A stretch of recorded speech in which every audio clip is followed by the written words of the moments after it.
Welcome back, guys. Here is the M96.25 engine, and I wanted to show you a couple differences between this and the M96.23 from a 2003 Boxster. I believe this is for 2004. First, our secondary air system is completely different on it, so I'm going to buy a cap for this side and for the other side to cap that off, and we're going to have to code that out. And the other difference so far has been this connector. So this is the connector from our wiring harness that is supposed to go into our temperature sensor for our coolant flowing through here. It is a different sensor. I luckily found this one on Amazon. I'll put a link to it in the description. That I just tested out, and it fits over here. So my buddy, also named Aaron, who's an actual real Porsche mechanic, gave me a tip though. He did an engine swap on an older Boxster, and this sensor is actually a 4-pin sensor on that one, and he moved to a 2-pin. And he found out that this thing read the temperature differently, the sensor, because it's obviously a different physical sensor. So what he recommended is for me to take this one out.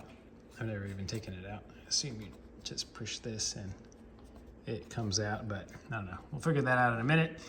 He recommended testing this sensor and the sensor from the original engine, which is right here. You can see it's a completely different style. This one went into a metal front console. The other one is plastic. 22 millimeter nut to remove this thing. So I'm going to pull this out, and I'm going to do some tests to make sure that they read the same. And assuming they do, I will cut off the connector on the old wiring harness and put the new connector onto it. So this 2-pin, but different connector. All right, I was close. You just pull this down and it comes off, and this comes out. So this is a comparison of the two. Here is the new connector that I got on Amazon. And these fit together and snap in nicely. All right, so we have a multimeter, and I started at 200 ohms, and I have slowly moved it up to 2000 before I get a solid reading on this. But here is our new sensor that I pulled out with these wires here, and I'm just gonna go ahead and we'll go black to black over here and red to red, and I'll show you what happens. All right, so when I hook these up at ambient room temperature in my garage with my air conditioning, it is 268, and it's pretty steady right here. I've got some little alligator clips. I just grabbed one of each of the pins. I'll set that here. Just gonna connect the other ends to the terminals. And we have 217, so 218. All right, that is pretty steady. When I tried to just stick the probes in themselves, it was kind of wildly erratic. So these seem to be much more stable.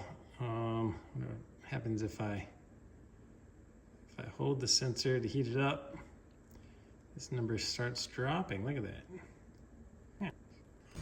Blow on it and cool it off. It goes back up. Okay, so that's good news. All right, I got the new sensor with the alligator clips on it now, and it is 2.01, so a lot closer to the other one when I replicate the exact same setup. So they are clipped here to the ends of my terminals and clip straight onto the pins, and we have 2.03, 2.04 now. So yeah, I'm gonna test it like this. So we found out how to test these to see if they are pretty similar. So now what I'm gonna do is boil some water and drop them in there and see how they read once they are heated up. All right, we got some boiling water. Don't tell the wife. All right, so ambient temperature, we got 2.06 and steamy. I'll drop this in here. And it is dropping quickly. Now, it's also burning my hand with the steam. Alright, looks like we are settling on about 0.3-ish. Let me get the other one. Alright, it is also starting at about 2.05. And put this in our boiling water, and we'll see where it goes to. Okay, it might be hotter now, so yeah, very similar.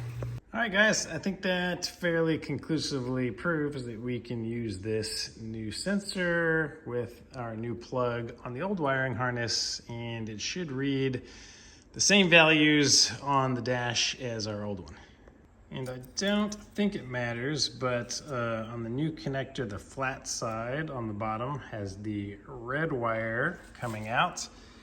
Our old connector, flat side on the bottom, has this, I don't know, I can't tell what color that is. It's kind of red and white maybe.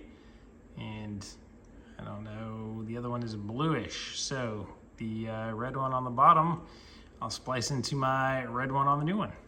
All right, just chopped it up there. Got some shrink wrap or heat shrink here and here, ready to get into place. Twisted those wires. Gonna solder those together, and we'll be good. All right, heat shrink on the heat shrink.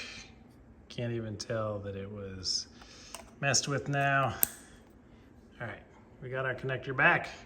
And the third difference with this one is the plastic front console also has, you can see this hose down here, has like a quick disconnect type thing, a way to attach it, where the other one just had a hose clamp. So ordered a new hose for this one with the right connector, and if I find anything else, I will let you guys know.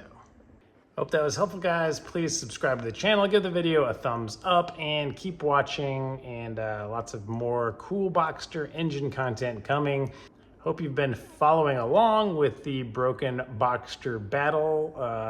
There's a long-running episode from pulling an original non-running engine out of the Boxster to eventually we're gonna get this thing back in and it's gonna be running. So hope you're enjoying it. Stay tuned.